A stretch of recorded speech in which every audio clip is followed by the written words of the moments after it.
எல்லாமே இயேசுவின் நாமம் தான். பிசாசு துரத்துவது எந்த நாமம்? இயேசுவின் நாமம். பிணியாளிகளை சுகமாக்குவது எந்த நாமம்? இயேசுவின் நாமம். அதான் மார்க் 16, 17, 18 போன்ற வசனங்களை வாசிக்கிறோம். விசுவாசிக்கிறவர்களால் நடக்கும் அடையாளங்கள், என் நாமத்தினாலே பிசாசுகளை துரத்துவார்கள், நவமான பாசைகளை பேசுவார்கள், ஆமென், சர்ப்பங்களை எடுப்பார்கள், சாவுக்கு ஏதுவான யாதொன்றை குடித்தாலும் அது அவர்களை சேதப்படுத்தார், வியாதியஸ்தர் கைகளை வைப்பார்கள், அப்பொழுது அவர்கள் சுஸ்தமாவார்கள். இயேசு என்ற நாமத்தில் கை வச்சா சுகம் உண்டாகும். ஆமென். யாருமே கை வைக்கிறது இல்லைன்னா உங்களை நீங்களே நினைச்சிங்க அதில் கை வச்சு ஜெபம் பண்ணுங்க.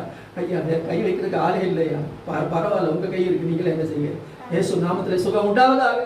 எந்த இடத்துல வலி இருக்காங்க சொல்லுங்க, இயேசு நாமத்தில் சுகம் உண்டாவதாக.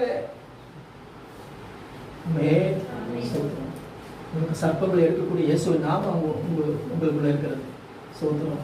பிசாசுகளை துரத்த முடியும், நவமான பாசைகளை பேச முடியும். இயேசுவின் நாமத்தை சொன்னா பிசாசுகள் கீழ்ப்படுகிறது. சீசர்களை பாருங்க, 70 பேரை அனுப்பினாரு.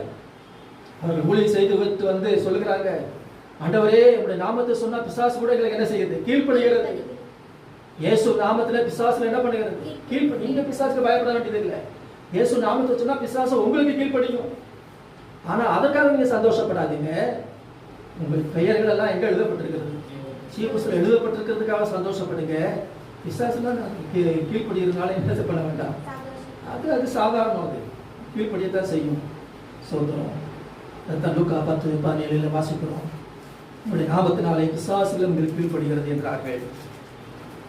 ஒரு சமயம் பவுல் வழக்கமாக பவுலும் அவனோடு சேர்ந்த சகோதரர்களும் ஜெபம் பண்ணுகிற இடத்துக்கு போகையில் குறி சொல்லக்கூடிய ஆவியை கொண்டிருந்த ஒரு பெண். குறி சொல்றாங்கன்னா அது ஒரு என்னது? அசுத்த ஆவி. புரிந்து கொள்ளணும்.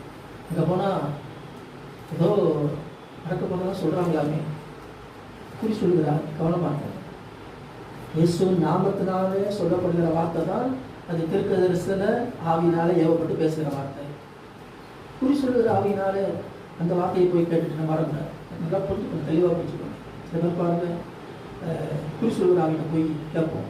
நோ கத்தோட பிள்ளைகளை வேலை போகணும், ஆண்டவரை தான். அவர் பாருங்க, குறி சொல்லுகிற ஆவியை கொண்டு வந்து குறி சொல்லுகிறதுனால தன் எஜமான்களுக்கு மிகுந்த ஆதாயத்தை உண்டாக்கின ஒரு பெண். பவுலையும் அந்த அவனோடு கூட இந்த சகோதரர்களையும் பார்த்து சொல்லுகிறார், இந்த மனுஷர் உன்னதமானது என்ற ஊழியக்காரர். அப்போஸ்தலர் 14, 17, 18 போன்ற வசனங்களை வாசிக்க வேண்டாம். அவர் என்ன சொல்லுகிறார் என்று சொன்னால், இந்த மனுஷர் உன்னதமான தேவனுடைய ஊழியக்காரர், ரட்சிப்பின் வழியை நமக்கு அறிவிக்கிறவர்கள். இதில் சொன்னது ஏதாவது தப்பு இருக்கா?